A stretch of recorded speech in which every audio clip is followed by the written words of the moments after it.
안녕하세요. 공부하는 의사 손정식입니다. 오늘은 심혈관 질환 예방을 위한 고혈압, 이상지질혈증, 당뇨의 통합적인 관리에 대해 말씀드리겠습니다. 먼저 증례들을 소개해 드리겠습니다. 첫 번째 증례는 38세 남성 박 씨입니다. 이분은 최근 들어 심해지는 피로 때문에 진료를 받으셨고 밤늦게까지 일하시면서 야식을 많이 드신 뒤에 비만해지신 상태로 내원하셨습니다. 두 번째 증례입니다.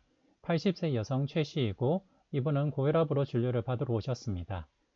과거에 낙상으로 주저앉으면서 골다공증 척추 압박골절이 생겨 수술받고 요양원에 계신 분이고 이분의 고혈압을 진단하고 치료하는 데 필요한 논의점을 소개해 드리도록 하겠습니다.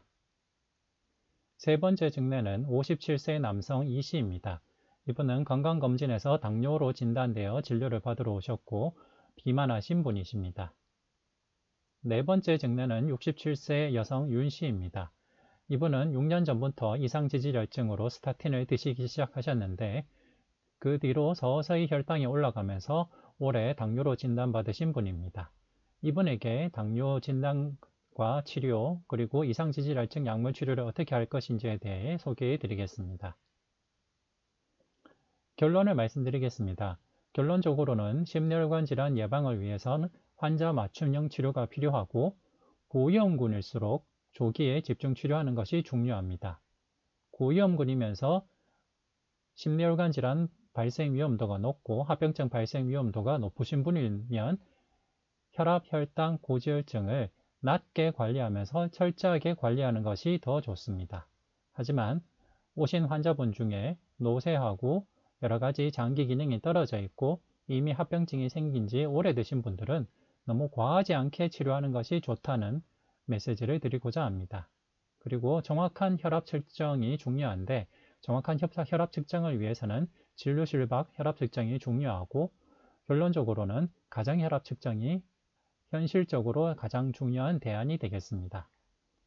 최근 진료 지침에서는 고혈압, 당뇨, 고지혈증 모두 처음부터 약물 병용요법에 대한 근거가 쌓이고 있고 대부분의 환자분들에게 처음부터 약물 병용요법을 공고할 만한 근거들이 있습니다. 예를 들면 표적장기 손상이 있는 고혈압 환자나 이미 혈압이 좀 높으신 분들 같은 경우에는 단일 제형 복합제로 약물 치료를 시작하는 것을 공고하고 있습니다. 그럼 고혈압 치료 목표를 한번 생각해 보고자 합니다. 우리가 애써 고혈압을 치료하는 이유는 무엇일까요? 혈압 조절 그 자체가 목표가 될 수 있을까요? 그렇지는 않습니다. 바로 고혈압에 의한 심혈관 질환 예방과 치료가 고혈압 진단과 치료의 목표입니다. 그렇다면 이상지질혈증 치료의 목표는 무엇일까요? 콜레스테롤과 중성지방을 조절하는 것이 이상지질혈증 치료의 목표가 될 수 있을까요? 그렇지는 않습니다. 이상지질혈증과 밀접한 관련성이 있고 인과관계가 확립된 축상경화성 심혈관 질환 예방과 치료가 바로 이상지질혈증 진단과 치료의 목표가 되겠습니다. 그렇다면 당뇨 치료의 목표는 무엇일까요? 혈당 조절이 과연 당뇨 치료의 목표가 될 수 있을까요? 결론적으로는 당뇨 합병증과 당뇨로 인한 사망을 예방하는 것이 당뇨 치료의 궁극적인 목표가 되겠습니다. 크게 나누면 당뇨의 급성합병증과 만성합병증으로 나눌 수 있는데 만성합병증의 대부분이 결과적으로는 축상경화성 심혈관 질환과 일맥상통한 개념이 되겠습니다. 따라서 고혈압, 이상지질혈증, 당뇨 이 각각 질병의 치료 목표를 혈압 조절 또는 콜레스테롤, 중성지방 조절, 혈당 조절만으로 기억하신다면 달을 가리키는 손을 보고 손가락만 보는 것과 비슷한 모습이 될 것입니다.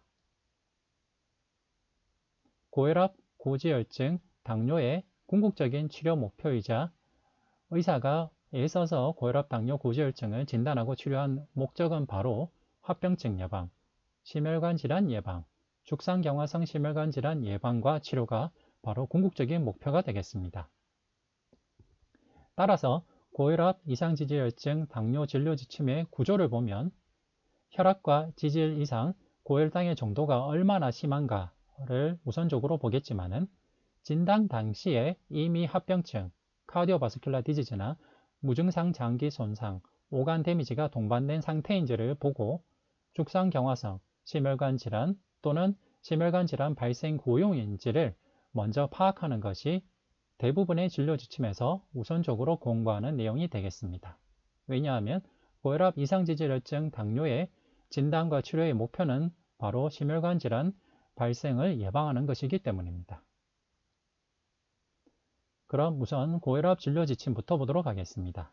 대표적으로는 2017년 미국 심장협회 지침, 2022년 대한고혈압학회 지침, 23년 유럽 고혈압학회 지침을 비교해서 보도록 하겠습니다.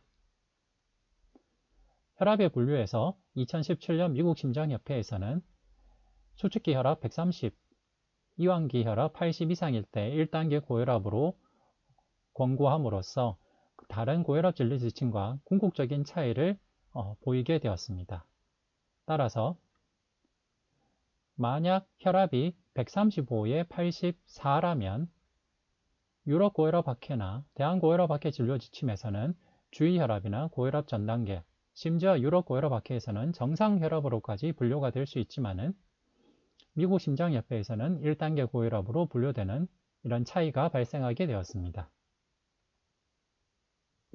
각각의 진료 지침에서 권고하는 목표 혈압을 보겠습니다.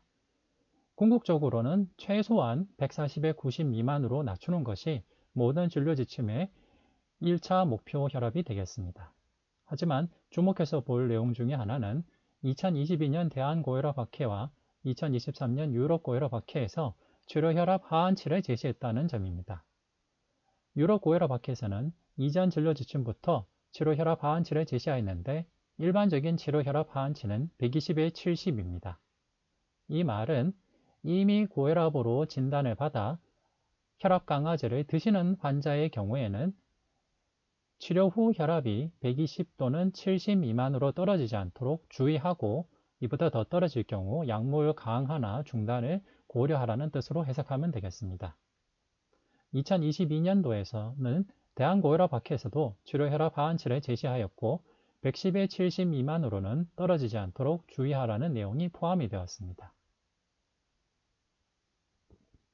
이렇게 혈압 하한치를 제시하게 된 궁극적인 이유는 혈압이 너무 낮으면 심혈관계 위험이 증가되는 현상, 더 해로운 현상이 나타나기 때문입니다.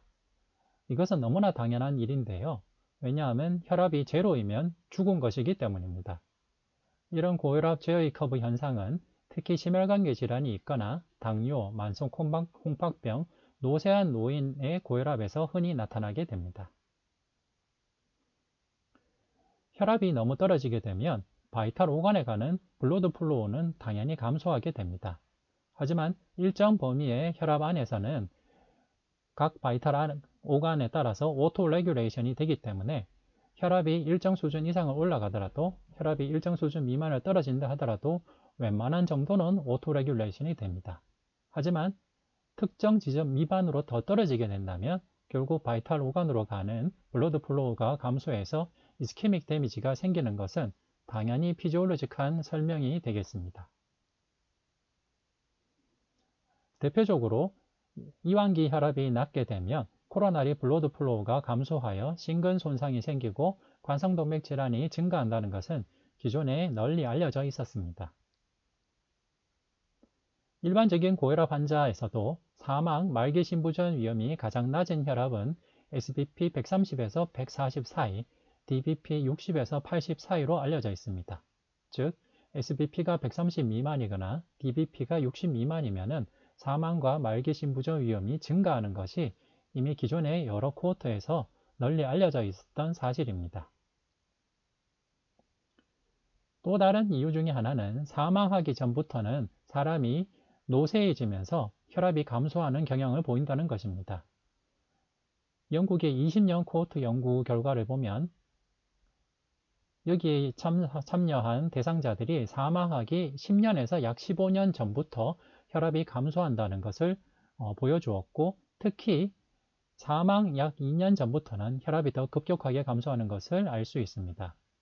따라서 고혈압으로 진료받으시는 환자분이 최근 들어 유독 혈압이 점점점 더 떨어지고 있다라면 이분이 최근 들어 건강 상태가 더 나빠지거나 체중이 더 감소하거나 여명이 얼마 남지 않았을까라는 생각을 가져야 되겠습니다. 그와 함께 노인에서 고혈압 약물 치료를 할 때, 특히 고혈압 약물 치료를 시작할 때는 낙상과 골절 위험에 대한 고려가 필요합니다. 기존의 대규모 코호트 연구에서 65세 이상의 고령화 환자들에서 고혈압 약물을 치료를 시작할 때 초기 45일 동안 골절 위험도가 증가하고 고관절 골절이나 두부 손상 등 심각한 부상 위험이 보고가 되어 있었습니다. 특히 이전에 낙상을 경험한 군에서 더 위험하기 때문에 노인에서 고혈압 약물 치료를 할 때는 노쇠한 분인지, 골절의 과거력이 있는지, 낙상의 과거력이 있는지 확인해 볼 필요가 있겠습니다. 그런데 고혈압에서만 J커브 현상이 나타나는 것이 아니라 LDL 콜레스테롤에서도 J커브 현상이 나타납니다. 대한민국 대규모 코호트 연구, 2009년에 일반 건강검진을 받은 SCBD 또는 스타틴을 사용한 적이 없는 200몇 명 이상의 대상자들을 롱텀 팔로우업한 연구를 보면 LDL 콜레스테롤이 100 또는 80 미만인 경우 마이오카르디얼 인팍션인가 이스케믹 스트로크의 위험이 도리어 증가하는 것을 알 수 있습니다.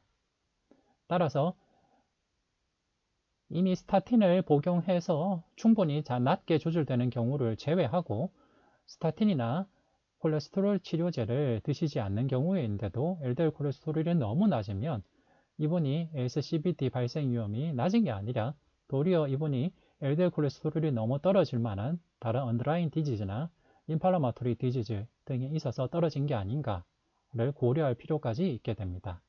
이처럼 혈압뿐만 아니라 LDL 콜레스테롤에도 제이커브 현상이 나타난다는 사실을 기억하면 좋겠습니다. 그리고 공복혈당과 사망률 CVD에서도 제이커브 현상이 나타납니다. 대한민국 공단검진 코호트 연구 결과 공단검진을 받은 노인에서도 혈당이 100 미만 정도로 더 떨어질 때는 올코즈 모탈리티나 카디오바스큘라 이벤트가 도리어 증가한다는 제이커브 현상이 나타나는 것을 기억할 필요가 있겠습니다. 따라서 결론적으로는 나이, 여명, 고혈압에 의한 장기 손상 정도에 따른 개별화된 혈압 조절, 혈당 조절, 이상지질혈 조절이 필요하다고 하겠습니다.